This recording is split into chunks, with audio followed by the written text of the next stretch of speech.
Hello everybody, my name is Mikey Silapura, and I'm the president of the Andrew College Business Club.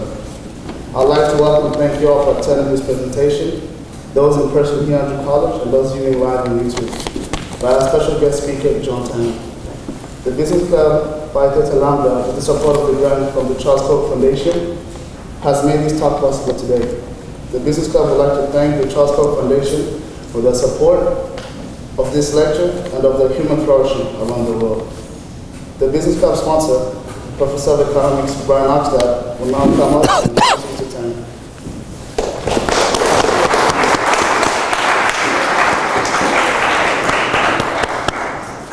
Thank you, Mikey. It's with great pleasure that I get to introduce our Business Club lecture supporting the Business Club mission, which is to support, promote, and educate on the idea of free people and free markets and the importance of those things. And I believe today's lecture does help support that, or will. And as Mikey said, the lecture is sponsored by a generous grant from the Charles Koch Foundation, of which, if we didn't get that grant, today wouldn't be possible. So we're very thankful to the Charles Koch Foundation, and specifically the two people that I've worked with there, Steve Sweet and Hussein, as well as the others behind the scene, but I don't know what their work was. We appreciate it. Our speaker today is John Tamny. John Tamny is a political economy editor at Forbes, a senior economic advisor to Torador Research and Trading, and editor of RealClearMarkets.com, a spin-off of the policy website Real Clear Politics. Real Clear Markets seeks to compile top quality information and opinion about the stock markets and the global economy. Mr. Tamny frequently writes about the securities market, along with tax and trade and monetary policy issues that impact those markets for a variety of publications, including the Wall Street Journal, Investors Business Daily, Financial Times, National Review, and London's Daily Telegraph. His new book, which I'm excited to read, came out in April and is entitled Popular Economics: What the Rolling Stones, Downtown Abbey, and LeBron James Can Teach You About Economics. He's also a weekly guest on Forbes on Fox. Prior to his present work, John worked in private wealth management for Credit Suisse and Goldman Sachs. Mr. Tamny received his BA in government from the University of Texas at Austin and has an MBA from Vanderbilt University's Owen Graduate School of Management. He currently resides in Washington, D.C. Mr. Tamny is also a global speaker. He's given talks from Shanghai, China, to Sydney, Australia, New York City, to Los Angeles, and he's been very busy lately giving talks, and now all the way to little old Cuthbert, Georgia. So help me welcome John Tamny.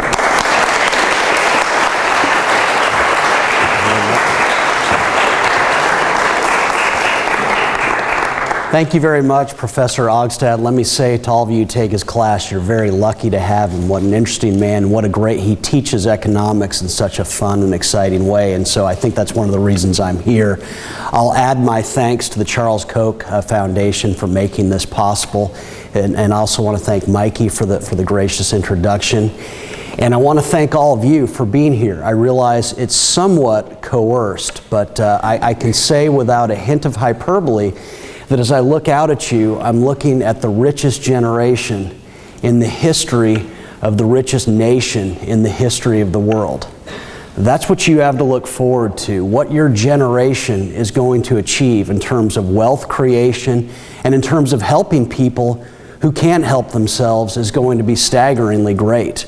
You're going to make my generations and the generations before you look very small by comparison. And always remember that. What's ahead for all of you is in terms of living standards and great life. It's going to make what we've been through seem small by comparison. You've got a lot to look forward to, and that's the way I'd like to begin today's talk.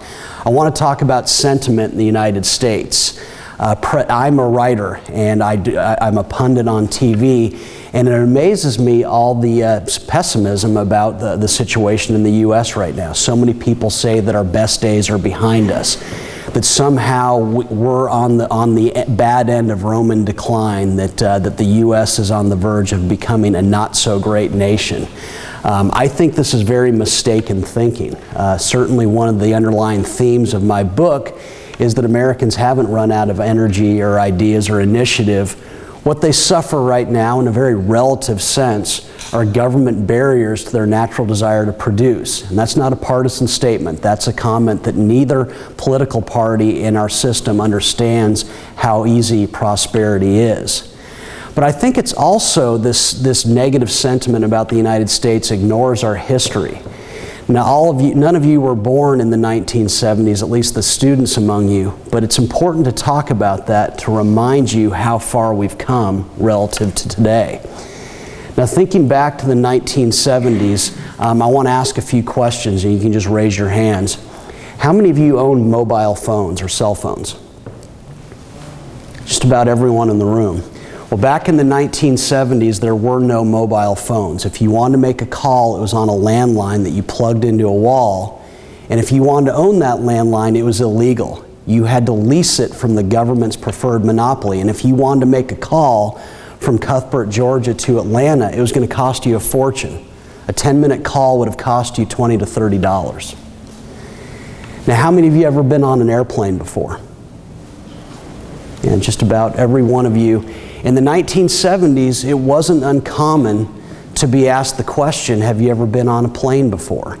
It was a heavily regulated industry, was the airline industry, and airline routes were planned Soviet Union style by a civil aeronautics board in Washington, D.C. Now, how many of you have ever waited in line hours and hours for gasoline only to get to the pump and it not be there? Yeah.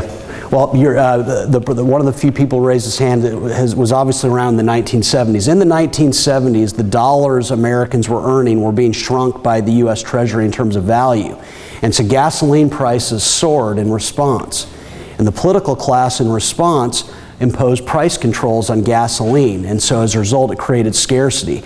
In Southern California, where I grew up, literally, it was illegal to go to the gas station on an even day if your license plate ended in an odd number, and vice versa. You were only legal to go get something as basic as gas on specific days, and you had to wait in line many times hours just to get gasoline.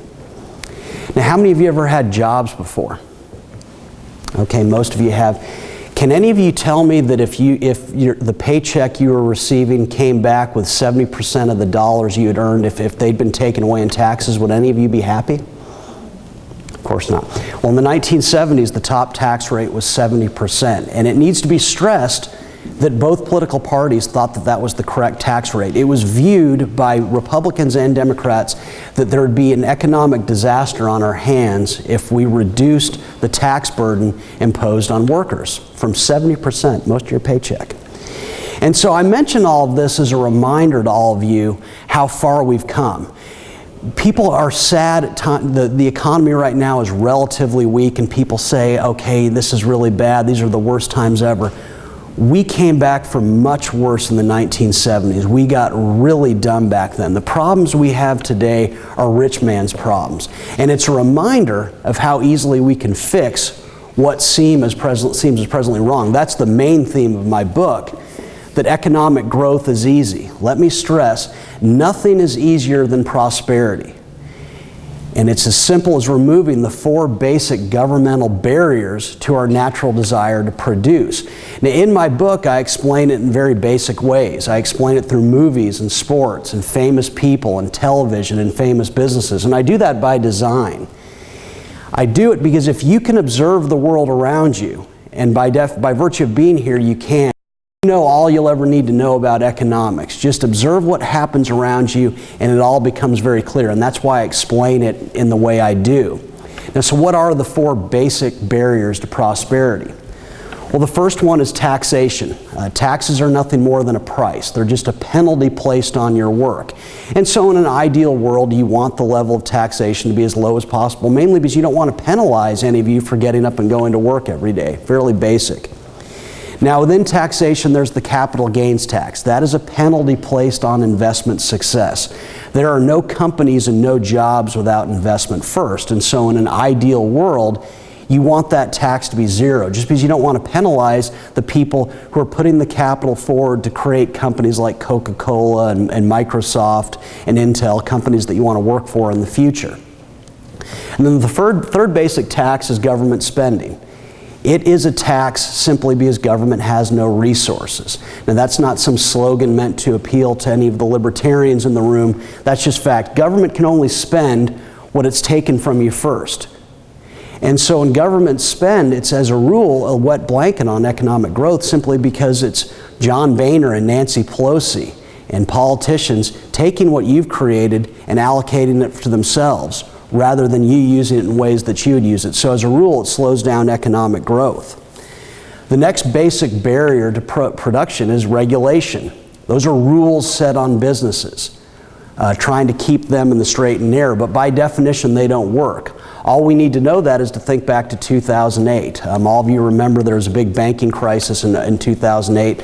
The banking sector was easily the most regulated in the U.S., yet those charged with overseeing it didn't have a clue about the problems within the banks. Now, the obvious problem with regulation is while it does not work, it forces businesses to spend all sorts of time and resources complying with rules rather than creating wealth and innovation for shareholders. To believe that regulation works, you have to believe that those who could not get jobs in energy, pharmaceuticals, medicine, finance, banking can somehow police those who could. Even worse, you have to believe that those who couldn't get jobs in those industries have a better sense of the future than those actively working in them. By definition, it cannot work. To believe that regulation works, you have to believe that Emory University could annually beat the Georgia Bulldogs in football. Well, logic dictates they could not. The talent mismatch between the two schools is too large. That's how you should view regulators versus those they regulate. And the third basic barrier to prosperity is floating money values. Now, let's be clear about what this is. Money, but it's not wealth. If you burned up every dollar ever created in the world, the U.S. would still be the richest country on earth. We are its wealth. You are its wealth. What you produce is its wealth. Money is just what we use to measure what we've produced so we can get something else in return. I've got bread, I want your wine. I use money to measure the value of the bread I bake so that I can get a commensurate amount of wine from you. And so the way to think about money is the way that you should think about what life would be like for a chef or a construction worker. If the size of a tablespoon or length of a foot or minute were changing all the time every single day. If so, there'd be chaos in kitchens on the way to inedible food emerging from them, and then there would be leaning towers of Pisa around the world. But so when you think about money, when it floats around in value, it's robbed of its singular purpose, which is just our way of exchanging what we have for what we want. And then the fourth basic governmental barrier to prosperity is the simplest one, and it's trade. Now, thinking about trade, let me ask a few more questions. You don't have to raise your hands. How many of you cut your own hair? How many of you make the clothes you wear? How many of you manufacture the computers that you type on? What you're telling me in replying no, I think, to all of those questions is that you're all free traders. You're ardently in favor of free trade. If you could not trade freely, you'd live lives of unrelenting drudgery. And so that's how you should think about why you're here. You're at Andrew College because you have a plan in life. You want to take this on to further education on the way to getting a job. Your job is going to be what you exchange for all the things that you don't have. And so when governments put taxes on foreign goods trying to reach the United States in the form of, they call them tariffs, they're taxing the reason that you're working in the first place. And that speaks to the beauty of free trade. It means you not only have your neighbors or people in your city or state or country vying to serve your needs, it means that you have the most talented individuals on earth lining up, trying to figure out a way to serve you, trying to figure out a way to improve your life, trying to figure out a way to give you a bargain so that your paycheck is worth even more. But even that doesn't get to the true beauty of free trade. It merely signals that we're most likely doing the work in life that most animates our individual talents. Let's face it, the fact that you guys don't have to make your clothes or raise your food or manufacture your computers means that when you get out of school, you can focus on the work that is most commensurate with your skills. Now, all of you are very good at certain things. And because of that, I think you know that when you're good at something, it's no longer work, it's fun. And that's why free trading nations tend to be very rich nations, because it increases the odds that everyone's doing work that is most commensurate with their skills. And then you're far more productive as a result. And so there you have the 4 basics to prosperity. It's that simple. If you just remove those 4 barriers, prosperity is abundant. And to explain it, to break it down into something even more simple, I'm going to read you a passage from Henry Hazlitt's essential book, Economics in One Lesson. In it, he wrote, "What is harmful or disastrous to an individual must be equally harmful or disastrous to the collection of individuals that make up a nation." Now think about that for a second. I would argue that it's the most powerful statement ever written in any economics book ever written. I'll read it again. "What is harmful or disastrous to an individual must be equally harmful or disastrous to the collection of individuals that make up a nation." What Hazlitt was saying was basic, but it was also fairly profound. It's something that if politicians and economists understood, we'd be enjoying prosperity today that would make the abundant present, and let's face it, we live in a very rich country, we'd be enjoying prosperity that would make the present look microscopic by comparison. All Hazlitt was saying is that an economy is not some living, breathing blob. It's just a collection of individuals. And so when you break it down to the individual, you can then see why prosperity is so simple. Because let's face it, no individual is made more prosperous if half of his or her income is being taken away in taxes on an annual basis. No individual is improved if this person has to spend more and more of his working time complying with the regulations rather than creating real wealth, doing something they're good at. No individual is improved if the dollars they're earning are being eviscerated in value, shrinking in value by the U.S. Treasury. No individual is made better off if the most talented people in the world, if some of them are not allowed to serve that individual's needs, not allowed to produce for that person. And so it makes it fairly simple in terms of prosperity, but it also works well given the topic of discussion today. I have what some would say is the unenviable task of convincing all of you that wealth inequality is beautiful, that it's a great thing, that life would be hideous without it. But when you use the Hazlitt quote, it starts to make a little bit more sense. Because think about this. Will any of you be made better off, or will any of you be worse off, if you get to pursue the path in life that most animates your individual talents? Will any of you be worse off if you get to pursue the kind of job that makes you most unequal relative to your peers, that makes you most superior to the people you're working with? Conversely, will any of you be made better off if you're forced into a job after college that is least commensurate with your talents, that magnifies your weaknesses the most and makes it most likely that you'll fail and constantly be fired? I think the very nature of my questions answers them. Let's face it, not only in this room right now, there are people for whom mathematics is easy. Some of you are great debaters. Some of you are better writers than you are at math. Everyone's got different skills in this room. Imagine living in a world in which you couldn't work on the things that make you the best, that make you most skillful in terms of your talents. Now, thinking about it in a more broad sense, is the NBA worse off because LeBron James is the best basketball player in the world? Is the NFL worse off because Tom Brady and Matt Ryan are much better passers than Matt Schaub and Mark Sanchez? No, the NFL is great precisely because it's unequal, because it has stars. No one would watch the NFL if everyone was equal. Are any of you worse off because you can literally get on your computer today and order the world's plenty all with a click of a mouse, thanks to Jeff Bezos and Amazon? Let's face it, life is much better thanks to the talented doing these wonderful things. And so inequality, when you think about it, is quite beautiful. It's merely the simple process whereby the individuals at this school, in Cuthbert, in Atlanta, in the world, get to pursue the paths in life that are most commensurate with their individual talents. But as is pretty well known right now, inequality is under attack. Whether here or in Europe, politicians and economists offer evidence-free assertions that if we don't get inequality under control, that society is going to tear itself apart.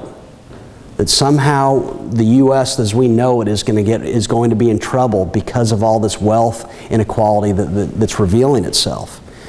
Some of you are familiar with the magazine Vanity Fair.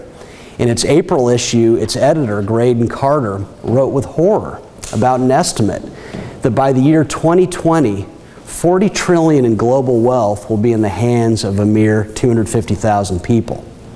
That terrifies Graydon Carter, all that inequality. Now, interesting about that is he's the editor of Vanity Fair, one of the greatest magazines in the world. By extension, he is one of the world's best editors. He is very unequal relative to his peers. That doesn't bother him, but it concerns him when others pursue the path in life that makes them most unequal.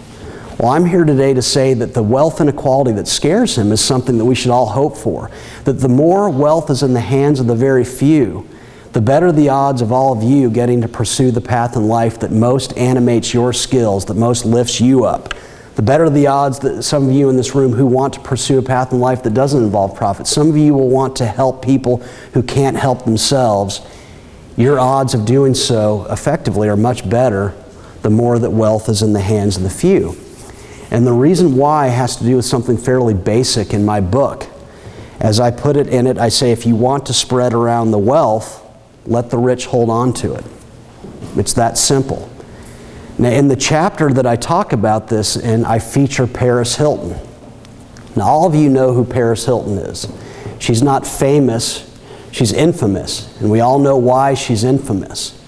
Now, many people who would agree with me when I say that we should get rid of the inheritance tax or the estate tax altogether, they say, no, it's probably a good idea for someone like her. She's got so much money, it's probably good that politicians are going to relieve her of some of her wealth. She doesn't know what to do with it. I would argue that they get that backwards, because think about Paris Hilton. She earns millions of dollars a year, and then she has the potential to inherit millions of dollars more from her grandfather. And what that tells us about her is that she can't spend it all in one place. And because she can't, we all benefit from that. Because what happens when she holds on to her wealth? Well, if she puts it in the bank, banks aren't paying Paris Hilton for her deposits so they can stare lovingly at her dollars. In fact, they're lending it out to all of us for our car loans, for tuition to come to Andrew College, or so that we can start a small business. If she puts it in the stock market, her wealth is being redistributed to companies that need capital in order to grow, that will hire some of the people in this room when you get out of school. Or if she puts it in a private equity or venture capital fund, her wealth will be redistributed to companies literally are on their deathbed in need of a capital infusion, or to a future Microsoft or Intel or Google, companies that you'll want to work for in the future. To put it as plainly as possible, if you want to spread the wealth of the super rich around, let them hold on to every single cent of it. Because unless they are literally stuffing it under a mattress, when the rich get to hold on to their wealth, all of us have immediate access to it in order to pursue our own economic dreams. Now, to see why this matters, it's important to go once again back to the 1970s. It's probably hard for all of you in the room to imagine today, but back in the 1970s, television was terrible. Televisions back then were box-shaped as opposed to flat screen, and they were called idiot boxes for a reason. They were because the quality of it was so bad. There were 3 networks back then. There was PBS, and then if you lived in a large market like Los Angeles or Atlanta, there'd be a few more local stations. But because there was so little competition for your eyeballs, the quality was really low. It was almost constantly low. Now, amid this, ESPN emerged. It was incorporated in 1979. Now, all of you in this room know it today as probably the most valuable sports property on earth. But back in the 1970s, ESPN was a pathetic joke. Its live programming amounted to local Connecticut colleges that were awful at sports back then. Its headquarters were smaller than the room we're in, and it was comprised of plywood desks of wood people had borrowed next door and they nailed to the walls. ESPN nearly died. Its founder had to borrow $9,000 against a Visa card just to keep the company afloat. It was expected that ESPN would not make it out of 1980 alive. Now, amid this, the Getty Oil Trust entered the picture. Now, what is that? Well, John Paul Getty was the richest American in the late 1950s. And when he died in 1976, he left behind a very large estate to his family. And they were looking to get out of all the oil investments that he had, and they invested $10 million in ESPN. On the verge of death, it survived and became the great company that it is. Now, some will respond to that and say, well, you know, the Gettys are so rich, $10 million means nothing to them. We should still break up these large estates, tax them away. But when you make that argument, you in fact make my argument for me. Because think about what this story tells us. The Gettys were so rich that they had $10 million to lose. If I lose $10,000, it's going to hurt me. For the Gettys, $10 million meant nothing to them. And that speaks to the importance of allowing people who inherit lots of wealth to hold on to it. And it also speaks to the importance of allowing those who've earned a lot of money to hold on to it. They have got the most crucial wealth of all, the wealth they're willing to risk on the interesting companies and ideas of the future. We live in a very technology-focused world today. Most of that innovation takes place out in Silicon Valley. Interesting about Silicon Valley is that the initial funding behind these ideas came from families with names like Rockefeller, Vanderbilt, Whitney, Phipps, rich families with lots of money to lose. And so when you take away the wealth of the super rich and the inherited, what you're doing is once again depriving society of the capital that's going to fund ideas that look really interesting but also have the potential to fail. Odds were that ESPN was going to fail. And so you think about it, thank goodness ESPN got the funding and it became the great company. But ask yourself the question, how many ESPN equivalents have over the years never saw the light of day, literally died in the cradle, thanks to this desire among us to tax away the wealth of the super rich? Now, taking this even further, when you think about inequality in the United States, it's got to be remembered that we're different people here. As Americans, we're natural risk takers. Wealth doesn't bother us. Americans admire it. You look at Americans love watching shows about rich people. Wealth in the United States causes Americans to gamble on their own ideas. It says to them, I like how they live. I like how that person is perceived, what he or she's achieved. It causes them to want to do great things too. Americans are constantly gambling on new ideas because wealth doesn't bother them. They want to do it themselves. Now, there are many examples of this that I use in my book, but one of my favorite involves Al Newharth. Now, Newharth, in a column a few years before he died, wrote about his early childhood. As he put it, I was a poor German-Russian kid from South Dakota. My dad died when I was 2. Now, Newharth's column was about himself and the talk show host Larry King. Larry King grew up in Brooklyn in very impoverished circumstances too. He lost his dad in grade school as Newharth did. Now, Newharth wrote about the two of them. He said, Larry and I both knew we were going to have to take some big risks if we wanted to make it big time. Larry gambled on a late night talk show that became CNN's Larry King Live. I gambled on USA Today in 1982. It became the nation's newspaper. Now, many of you haven't heard of Larry King. Most of you know about USA Today. I certainly could not live without USA Today. But forget about that for a second and remind yourself of what a quintessentially great American story this is.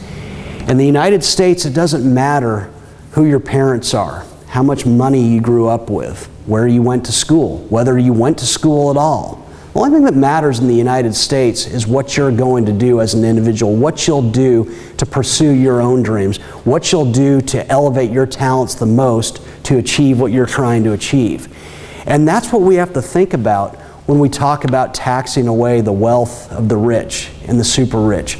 What we're doing is not weakening them. We're not making them that. They're always going to have a lot of money.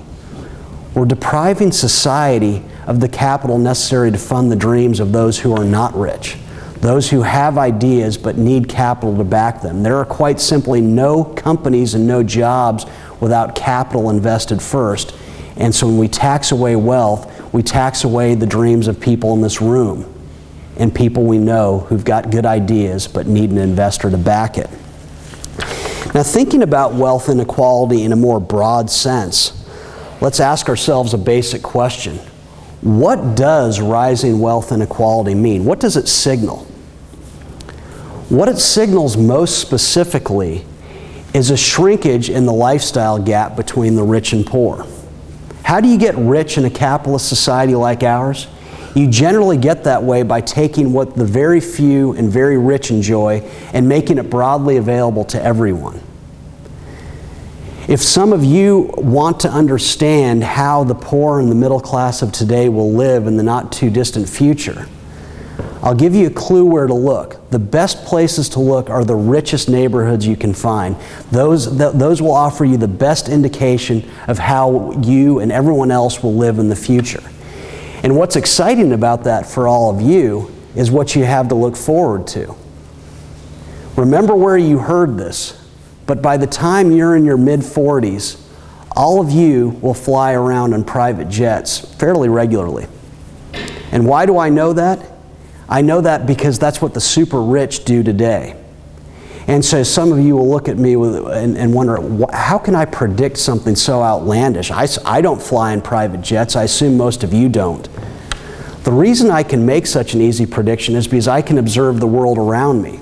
And this is something all of you can do too. If you look throughout economic history, what the rich enjoy merely predicts what we'll all enjoy in the future if we leave markets free. And to show you why, most of you just raised your hands when I asked about cell phones. All of you own them. Well, it might surprise you that in 1983, Motorola manufactured the first one. It was brick size. It had a half-hour of battery life. The reception was terrible on one of these. If you wanted to call from Cuthbert to Atlanta, it was once again going to cost you a fortune, probably $100 in roaming fees. That phone, if you wanted to own it, was going to cost you $3,995. Well, think about it today. Most of us own phones that we essentially got for free because we signed up with a carrier. I was in a McDonald's recently watching a teenage girl interview for a job at McDonald's. The manager had to get up briefly and go behind the counter, and I watched her pick up a phone that had internet on it, that had email on it. That phone would have blown away the richest technology billionaire just a few years ago. As inequality rises in terms of wealth, it means we're all getting to enjoy the fruits of technological advancement. Think about the computer. IBM manufactured the first mainframe computer in the 1960s. It filled a room bigger than this. It was intensely slow. It had zero capabilities relative to what you're used to. It would have cost you over $1 million. Well, there are billionaires on this earth today like Michael Dell, and they got rich precisely because they made the computer something that we all own. I imagine all of you own more than one of them, not to mention the computer in your pocket in the form of a cell phone that 10 years ago would have been described as a supercomputer, given all of its capabilities. What about the automobile? In 1900, if you owned a car, that was a signal that you were a very, very rich individual. By 1915, 1920, thanks to Henry Ford, and he got very rich for doing so, cars were an increasingly common good owned by all Americans. Those cars were powered by gasoline brought to market by John D. Rockefeller. John D. Rockefeller's initial fortune was in the area of kerosene. It used to be for the poor and middle class that when night fell, the day ended. There was nothing to do. It was dark and the day ended. John D. Rockefeller got rich by literally lighting up the night for Americans and then trained his genius on gasoline so that we could have the fuel to power us around in cars. What this is hopefully telling you is that inequality doesn't cause poverty. Inequality is the biggest enemy poverty's ever known. As inequality rises, the sting of being poor is constantly being reduced, because the only way to get rich in a capitalist society is to figure out a way to take what only the rich enjoy and make it broadly available to everyone at prices that continue to fall. Now, in my book, I use lots of sport examples, and I do by design. Let's face it, in an arena or a stadium, there are no Democrats, there are no Republicans, there are no libertarians, there are no anarchists, there's just fans. And so what ruins the season of a fan most often on an annual basis? Usually it's an injury to a top player. Usually it's a blown out knee that ends that player's season, or maybe that player's career. So I'll ask you a question. If a scientist figures out a way to make a torn ACL a very quick and fixable injury, something that you can be back from within a day or a week, would anyone in this room say that person should bury the fix for it because that he or she would get very rich for having discovered it? Now, some of you might respond to me that what I'm describing is never going to happen, that medical technology would never get to that point, but don't be so sure about that. Going back to the 1860s, if you were shot in the abdomen, you were left for dead. There's nothing they could do for you. If you broke your femur in the 1860s, your leg was going to be amputated. That was a given.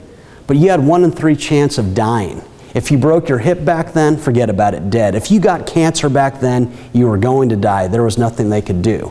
Well, there's a billionaire in Los Angeles today named Patrick Soon-Shiong, and he's worth billions precisely because he's bringing us closer to a cancer cure. So imagine if a doctor or scientist comes up with a cure that makes cancer yesterday's disease, something we don't think about anymore. It used to be that yellow fever was a death sentence in the world we live in. John D. Rockefeller invested $500,000 in finding a cure, didn't succeed, his grandchild died. But gradually that money led to a cure.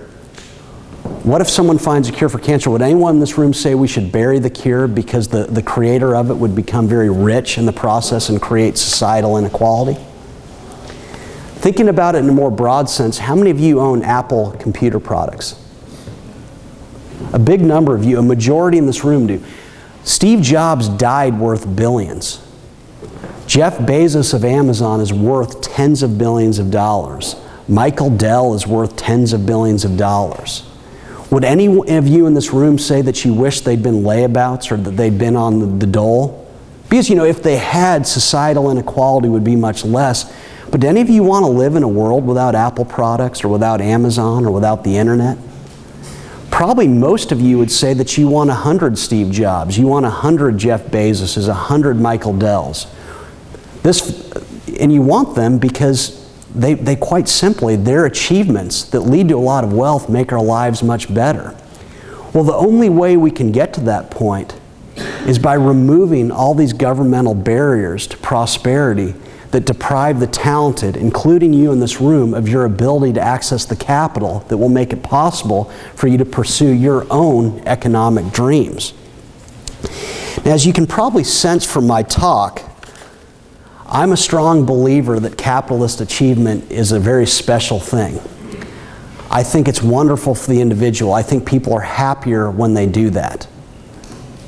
But I want to stress in ending my talk that the great thing about capitalist achievement is that it makes it possible for us to live and do things that don't involve it at all. In short, inequality is very, very compassionate. In doing this, I specifically want to talk about a company all of you know, since most of you are from Georgia, Coca-Cola specifically. From 1980 to 1997, Roberto Goizueta ran Coca-Cola while, as the Wall Street Journal put it, focusing strictly on business. That's all he cared about. He didn't run Coke to create jobs. It wasn't a charity. It wasn't a social concept. Goizueta ran Coca-Cola to enrich his shareholders. Well, thank goodness for Goizueta. Indeed, his focus on profits utterly transformed Atlanta, and realistically, it transformed the world. Thanks to the stupendous rise in the value of Coke shares, Emory University has one of the largest endowments in the world and is able to give out scholarships on an annual basis to very needy students. The Robert Woodruff Foundation, the Woodruffs were the initial founders of Coke, is able to give out hundreds of millions of dollars a year to Atlanta charities while beautifying the city. Maybe most appealing of all is the story of pediatrician Bill Warren. He had a pediatric practice in Atlanta, invested his income gradually in Coca-Cola shares, and became very rich for doing so. As a result, he was able to shut down his practice altogether and devote his life to helping inner-city Atlanta families with their medical struggles. Now, Coke's profits and rising share price are what made this possible. While Coke was worth $4 billion when Goizueta took over in 1980, it was worth $145 billion when he died of cancer in 1997. Now, Goizueta died nearly a billionaire. His wealth surely increased societal inequality. But can anyone in this room tell me with a straight face that they think the world would be better off today, or that Coca-Cola or Atlanta would be better off today had Goizueta not been such a brilliant, wealth-creating CEO? What Goizueta reminds us is that, once again, wealth inequality is wildly compassionate. It makes it possible for us to have living standards that are the envy of the world. In the United States, you grow up thinking about what you're going to do when you grow up. And much of the rest of the world, people think about how they're going to survive when they grow up. Here it's a given. Here we have choices. You can be a software engineer. You can be a ski bum if you want. You can pursue what most animates your skills. That doesn't describe the rest of the world. And you're able to do that precisely because we're free and people are free to do what they're best at. And that's really the point of my talk today. What's most great about inequality is that it signals freedom. It signals freedom to pursue the path in life that is most commensurate with your skills. Specifically, inequality describes happiness. Thank you very much.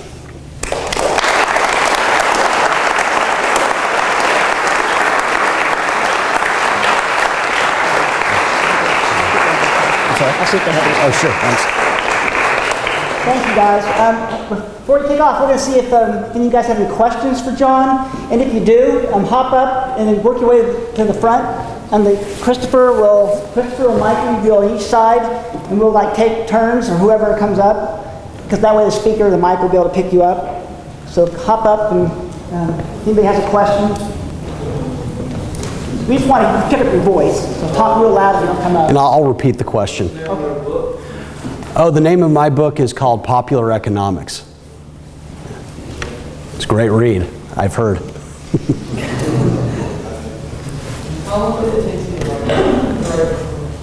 The question was, how long did the book take for me to write it? Well, in theory, I'd been writing it for years and years and years, forming the ideas and other books so that I could give the book life. As mentioned, the book has stories about sports, ESPN, LeBron James. The buffalo chicken wing is used to describe money, the basics of money. The Rolling Stones migrations are what I use to describe taxation. And so it was years and years of work, but the actual writing of the book took about 4 months. Oh, in the back? I'm sorry?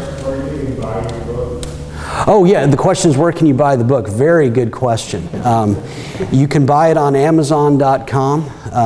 It's on there. It's on BarnesandNoble.com. Most bookstores have it, but Amazon is probably the easiest and cheapest place to buy it.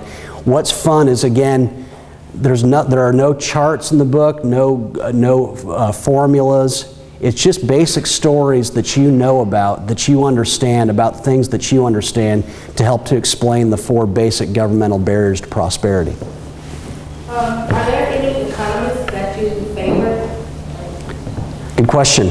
Are there any economists that I favor? Well, one of them I mentioned in my talk is Henry Hazlitt's Economics in One Lesson. That's a really fun read, a very quick but enlightening read. What I'll tell you about that is, if you read it, you'll know more than 99.9% of all economists.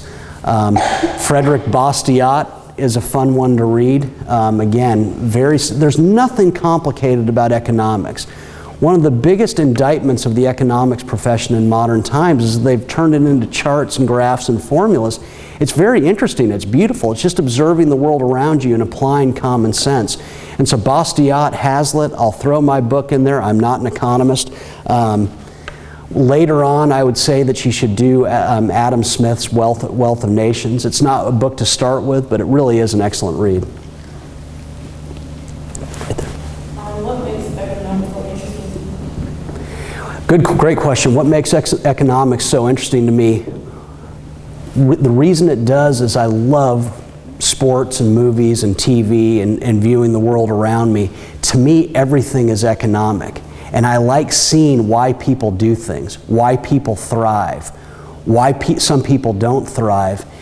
And the best way to do it is to observe the world, and then all the economic principles that I talk about start to make sense, because taxes are a price. When you're unable to trade freely, odds are you're not doing the work that's most commensurate with your skills, and so you're not as good at it. When you're overregulated, you're spending time dealing with rules. Think about it this way. What if you had to fill out forms all day in order to go to class? You'd lose a lot of time from learning. And so it all makes sense when you apply it to the world we live in around us. So for me, it's just a love of what a great world we live in. Yep. You said that inequality helps everyone be able to pursue their goals and dreams, but what about the people whose opportunities are stifled by being born into poverty? It's a great question. Inequality is about people being able to pursue their dreams, and so what about the people stifled by poverty? It's a very important question. And first thing, let's face it once again, Michael Dell got rich by making it so that people of all income classes could own a computer. It used to be that computers cost over $1 million. Now you can go to Best Buy today and buy one for $200. A computer is a great way.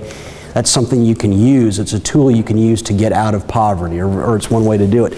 So for one, the great thing about it is that people generally get rich in a capitalist society by removing the sting of being poor, because increasingly the poor have access to the same goods that the rich do.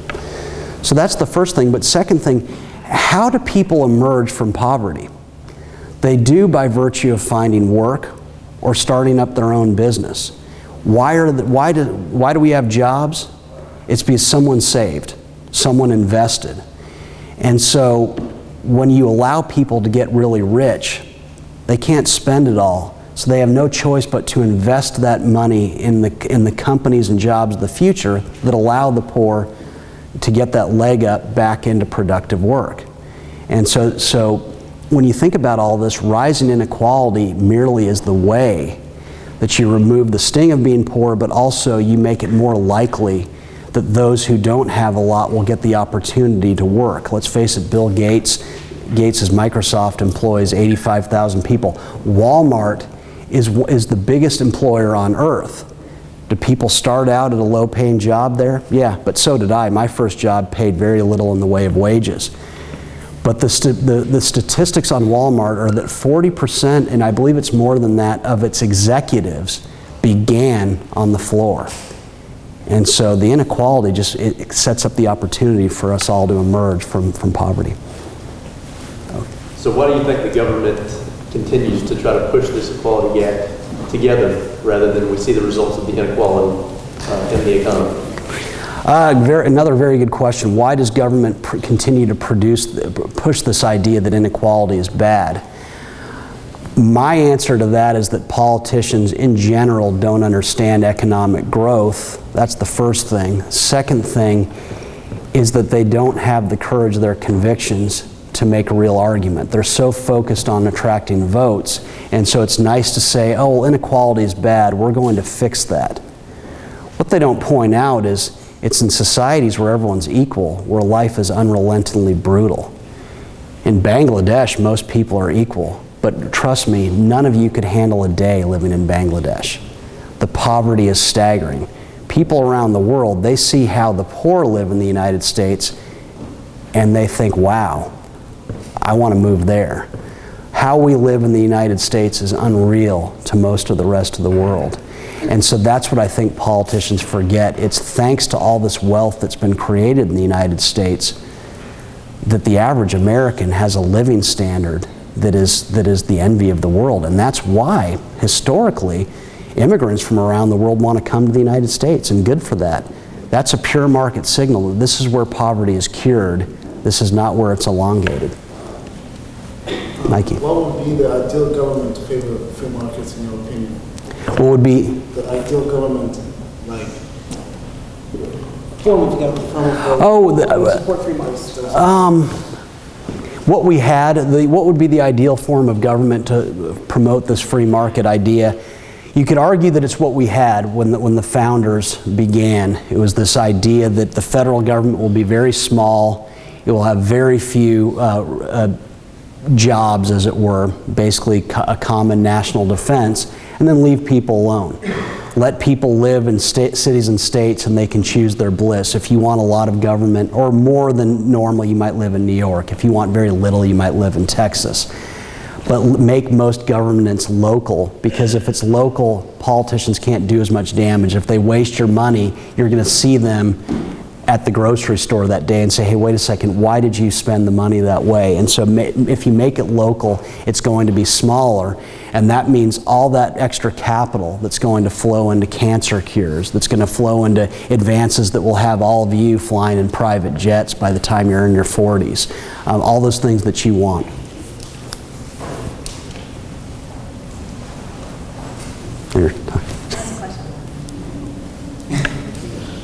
You had one. I have a question. Okay. I didn't hear you talk about the importance of property rights and the rule of law. Could you maybe expand on that and how that helps lead to greater prosperity? Oh, sure. Yeah, no, fair. Property rights and rule of law, let's face it, you're not going to invest in a business if government can take it away from you. Nor would anyone invest in your business idea if government could expropriate it. I guess I kind of view that as taxes, and probably the reason I don't bring it up is without property rights and rule of law, I would realistically more property rights. Let's face it, there is no prosperity to begin with, and there's no basis for prosperity. One thing I would say, and it goes back to Alexis de Tocqueville, who's a Frenchman who visited the United States in the 1800s. Look, America is great because it's good. We have good laws mainly because we're law-abiding people. Most of you respect my right to what I have, and I respect the right to your things. I don't think most of you would come and shake me down for what little money I have in my pocket if you saw me on the street, and I wouldn't do that to you. We luckily have property rights in the U.S. mainly because we respect that what other people have is their own. But it's an essential aspect of prosperity.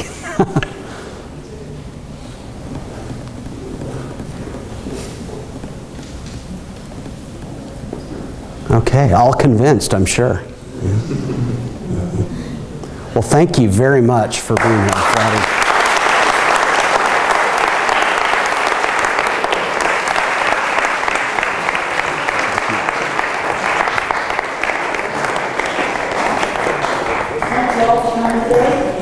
Business Club appreciates it.